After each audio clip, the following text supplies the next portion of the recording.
La notion d'aidant, elle est une notion universelle. J'imagine évidemment qu'en Israël, le soin des aînés, la notion du care, vraiment, elle est fondamentale. Mais on voit bien à l'aune de cette épidémie, de cette pandémie, la dimension aussi que ça prend et l'importance évidemment que ça prend. Sortez, respirez, c'est le Quality Time. Parce qu'elle vient de sortir son premier livre, Courage, son premier roman, Courage au cœur et sac au dos. Voilà, on est ravis de l'accueillir. Nathalie Lévy, bonjour. Bonjour à vous, merci. Merci de m'accueillir.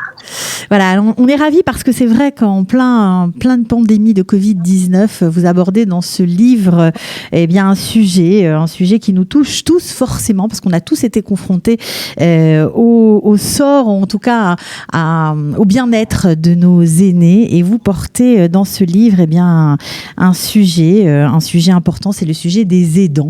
Voilà, comment accompagner aujourd'hui les personnes vieillissantes, pas forcément malades, le fait simplement de vieillir, pas toujours facile dans une société où il n'y a pas vraiment beaucoup de place pour eux. Pourquoi vous avez écrit ce livre ? Alors,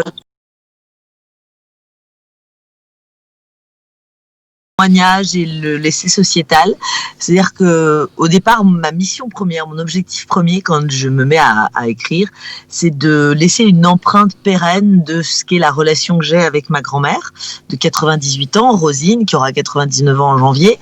Voilà, je cherche, vous savez, vous êtes sans doute très attaché aussi à votre famille, à vos proches. Et moi, j'ai une relation très particulière avec elle depuis toujours. Elle m'accompagne dans toutes les étapes de mon existence. Elle est là dans tous les moments les plus anodins comme les plus importants. Et même si je l'enregistre avec tous les moyens technologiques qu'on a à disposition, les vidéos, etc., je cherche en fait un moyen, il y a plus de 2 ans maintenant, de vraiment maintenir ce lien et d'inscrire cette empreinte de manière vraiment pérenne et de manière éternelle. Et donc je me mets à écrire en fait comme ça. C'est une épreuve, c'est une entreprise même un peu compliquée parce que je trouve ça très impudique, donc j'ai du mal à avancer dans l'aventure littéraire, mais bon, voilà, les choses se font. Et puis arrive effectivement, le livre est écrit, il doit sortir en mars dernier. Et intervient là la pandémie et le confinement. Et donc les choses en fait se modifient en quelque sorte, c'est-à-dire que ma grand-mère fait une chute juste avant le confinement généralisé, le jour même quasiment de l'annonce du confinement généralisé. Et les choses prennent une autre tournure, c'est-à-dire qu'elle est hospitalisée, on est dans une angoisse vraiment très très importante. Nous qui sommes 3 aimantes et non aidantes, mais aimantes autour d'elle, ces 2 filles et moi-même, effectivement, il faut prendre un dispositif tout à fait différent et d'urgence. Et les choses s'installent comme ça dans une sorte de cauchemar lié à cette pandémie. Et les étapes ensuite se feront. Donc en fait, le livre évolue à ce moment-là parce que les événements sont ce qu'ils sont, les événements internationaux. Et mon éditeur me dit, il faut impérativement rajouter cet épisode Covid dans le livre parce que c'est impossible, vu l'ampleur que ça a, vu l'ampleur que ça prend, de pas le mentionner. Et donc je mentionne effectivement cet épisode dans le livre, mais qui aurait dû sortir effectivement en mars et qui finalement a été décalé à septembre. Et pourquoi je vous dis ça ? Parce que ça prend effectivement, on voit bien que la notion d'aidant, elle est une notion universelle. J'imagine évidemment qu'en Israël, le soin des aînés, la notion du care, vraiment, elle est fondamentale. Mais on voit bien à l'aune de cette épidémie, de cette pandémie, la dimension aussi que ça prend et l'importance évidemment que ça prend parce qu'on a vu nos anciens, nos vieux enfermés dans les EHPAD. On a vu l'isolement de ces personnes coupées de leur famille parce qu'on voulait les sécuriser. Est-ce qu'on en a trop fait ? Est-ce que eux, quand ils ont 92, 97, etc., est-ce que eux, ce qu'ils veulent, c'est pas être simplement avec les leurs, avec toutes les conditions de sécurité qui vont bien, mais avoir le discernement, en tout cas ils l'ont ce discernement pour savoir s'ils veulent rester près de leurs proches et vivre peut-être un peu moins, mais voir leur famille, pas être avec des visages masqués, des visages gantés, mais simplement avec leurs amis, leurs enfants, etc.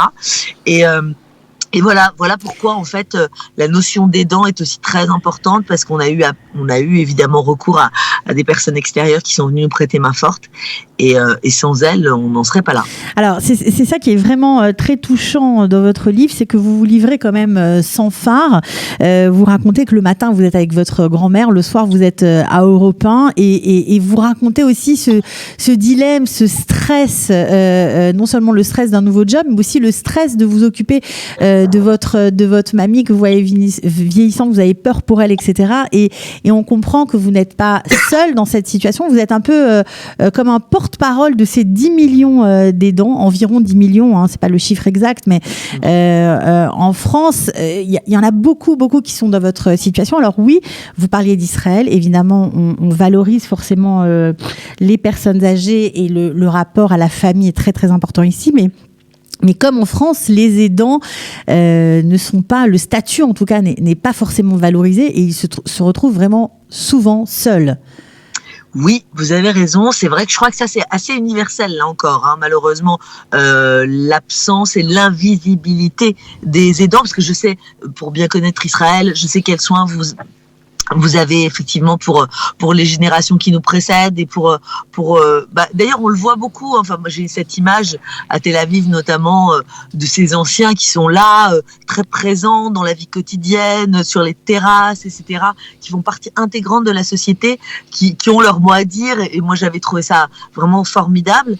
En revanche, les aidants, vous avez raison, les aidants, ce sont des gens qui sont là partout, tout le temps, extrêmement présents, extrêmement sollicités, et pour autant totalement invisibles. On ne les voit pas, on ne les entend pas. Ils sont comme ce que je dis dans le livre, ils sont comme des fourmis silencieuses, prêts à répondre à tous les besoins, à se couper en 12, et en même temps, ils n'ont pas de statut. Alors en France, ça commence, ils ont désormais un statut, mais c'est quand même très hybride. D'ailleurs, beaucoup d'aidants me disent, mais ce statut, mais ça veut dire quoi? Ça comprend quoi? Est-ce que moi je suis aidant parce que je m'occupe 3 heures par jour, ou est-ce que parce qu'on est 3 à s'en occuper, est-ce que je rentre dans le cadre de l'aidant? Vous voyez, moi-même, si je vous dis que je me considère pas comme aidante, c'est bien parce que je suis une petite fille, avant toute chose. Je suis la petite fille de ma grand-mère, très proche d'elle, et donc il y a quelque chose d'affectif qui dépasse de toute façon la notion d'aide. Et puis parce qu'effectivement, on est 3 aussi, ma tante, ma mère et moi, et donc voilà, donc je considère pas du tout avoir besoin de ce dispositif pour continuer à m'occuper d'elle, mais on a beaucoup de chance. Vous, Israël, c'est un pays qui est dans des proportions un peu moins importantes que la France, donc peut-être que les distances sont plus faciles, mais quand on est un aidant en France, on a en moyenne 200 km à parcourir pour rejoindre l'aidé. Vous imaginez 200 km, ça veut dire qu'on peut pas le voir tous les jours, ça veut dire qu'on peut pas le voir tous les 2 jours, ça veut dire que tout est organisation, dépenses, essence, voilà, garde d'enfants, organisation avec le travail pour partir plus tôt. Bref, c'est extrêmement difficile. Et donc, je sais ma chance, je sais mon privilège que d'être à proximité directe d'elle, à quelques minutes à peine en voiture. Ces aidants, 8 à 11 millions chez nous, en France, je sais pas combien ils sont chez vous, mais il faut les aider. C'est plus de l'incantation là. C'est pas il faut aider les aidants. Ouais, vous lancez vraiment un cri dans votre livre. Alors il y a beaucoup de chiffres pour qu'on se rende compte de cette réalité, hein, qui est quand même terrible pour certaines familles. Il y a des gens qui n'ont pas forcément de gros salaires, et s'occuper aussi de les personnes qui leur sont les plus chères, eh bien coûte de l'argent, et c'est pas facile de lutter. Donc vous militez aussi dans ce livre pour qu'on donne, pourquoi pas, un salaire aux aidants, qu'on valorise en tout cas toutes les professions qui s'occupent bien des personnes âgées, voilà, tout simplement, que ce ne soit pas quelque chose dans la société de on va dire caché, d'oublié, voilà, effectivement. Exactement, mais il y a aussi beaucoup d'amour dans votre livre. D'ailleurs, vous l'avez dit, hein, en début d'interview, vous ne vous appelez pas aidante, mais aimante, et ça c'est vraiment très très touchant. Alors cet amour, c'est pour faire aussi comprendre aux politiques que oui, c'est important, et que oui, il faut changer les mentalités. Alors cet amour, il est là pour simplement, en fait, c'est très égoïste, hein, c'est pour moi, encore une fois, cette notion d'empreinte que j'ai voulu laisser. Les politiques qui s'attachent pas à regarder ce qu'est l'amour dans une famille, mais ce qui est sûr, c'est, non, mais vous avez raison de le mentionner malgré tout, parce que voilà, il y a ces liens affectifs là dans mon cas, ce lien affectif extrêmement fort, viscéral, qui moi me grandit, me nourrit au fil des ans et des décennies, puisque voilà, j'ai 40 ans et quelques quelques poussières. Mais voilà, elle est là, elle est présente. Je vais la voir. Vous voyez, je suis dans ma voiture et je vais la voir dès qu'on aura raccroché. Donc, ce lien, il est là et on peut pas le négliger, effectivement. Et nos dirigeants, nos élites, le gouvernement, etc., ne peut pas négliger que très souvent, il y a de l'amour avant tout. Après, il se transforme si on est dans une dépendance très, très difficile et qu'on a des gens Alzheimer ou des personnes qui sont en fin de vie, qui sont dans des états cérébraux qui sont compliqués, avec lesquels on peut plus avoir cet échange, cette complicité intellectuelle, etc. Moi, j'ai la chance effectivement d'avoir encore cette complicité intellectuelle avec elle, d'avoir ce lien cognitif, d'avoir ce lien complice qui fait que en fait, ça se mesure pas. On est aidant, on est aimant, on est juste, en fait, un petit enfant avec son grand-parent ou un enfant avec son père ou sa mère en difficulté, en grand âge. Mais tant que le lien est là, tant que l'affect est là, tant que l'amour est là, tout ça se mesure pas, se quantifie pas.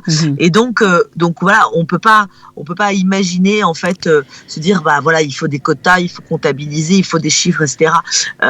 Donc c'est un élan du cœur. C'est un élan naturel.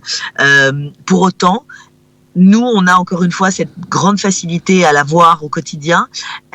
Pour les gens les plus modestes, pour les gens les plus en difficulté, pour les gens avec des métiers compliqués, des horaires qui ne sont pas adaptés ou des enfants à faire garder, il faut effectivement soutenir ces aidants. Il faut leur donner la capacité d'être soit dédommagés, soit écoutés, soit suppléer même, c'est-à-dire alléger dans leur organisation. C'est-à-dire qu'il faut pour eux qu'ils puissent aussi se retourner vers un dispositif qui va les entendre. C'est-à-dire que vous savez, dans le monde du travail, je ne sais pas comment ça se passe chez vous en Israël, mais quand on est aidant dans l'entreprise, quand on a une grand-mère très âgée comme c'est mon cas, ou un parent, ou un enfant handicapé, dans l'entreprise, il ne fait pas bon être aidant. Voilà, c'est la grande différence avec Israël où il y a beaucoup de compréhension, certes, dans le milieu du travail, mais pareil qu'en France ou ailleurs, eh bien, le statut de cette personne-là n'est pas valorisé. Il n'y a pas d'argent pour l'aider à assumer cette fonction au sein de la société. Il y a une tolérance évidemment peut-être plus grande qu'en France, mais même chose, la question du vieillissement des populations, la question, voilà, on accompagne certes les morts, on est présent, etc. Mais ou les personnes vieillissantes, mais on va dire que le statut ou les aides financièrement cruellement, parce que c'est vrai qu'en tout cas en Israël on a du mal à mettre les personnes âgées dans des maisons de retraite notamment, ça se fait moins facilement qu'ailleurs, mais du coup les familles ont la charge de leurs parents, grands-parents vieillissants. C'est pas toujours simple à gérer, comme vous l'avez très très bien décrit dans votre livre. Alors je rappelle bien sûr qu'on peut trouver ce livre qui va passionner beaucoup de gens, un livre vraiment très touchant, sans phare. Vous parlez avec votre cœur, vous étayez bien sûr votre argumentation, mais c'est vraiment un livre tout à fait franc, on va dire ça comme ça. Ça s'appelle Courage au cœur et sac à dos. Juste pour terminer, ce titre, ça vient d'où? De Rosine, votre grand-mère? Oui, oui, ça vient de Rosine. Alors, en fait, elle l'a emprunté sans le savoir. Mais mamie me dit toujours cette phrase, enfin, régulièrement, quand j'ai un petit coup de moins bien, une petite baisse de régime, etc., elle me prend le poignet comme ça, et elle me dit, allez chérie, avec une petite pression, allez, courage au cœur et sac au dos. Et quand je cherchais un titre pour le livre, il s'est imposé à moi, j'ai entendu cette phrase, je dis, mais bien sûr, c'est ça. Et j'ai quand même vérifié sur Google, c'est un chant patriotique, une des paroles d'un chant patriotique de Sambre et Meuse de 1879. Elle ne le savait pas, moi non plus. Et donc voilà. Bon, alors on peut bien sûr trouver votre livre sur Amazon. Il est publié aux éditions du Rocher. On vous remercie beaucoup, Nathalie Lévy, d'avoir été avec nous. Merci à vous. Merci et je remercie vos auditeurs. Merci à vous. Voilà, à très bientôt.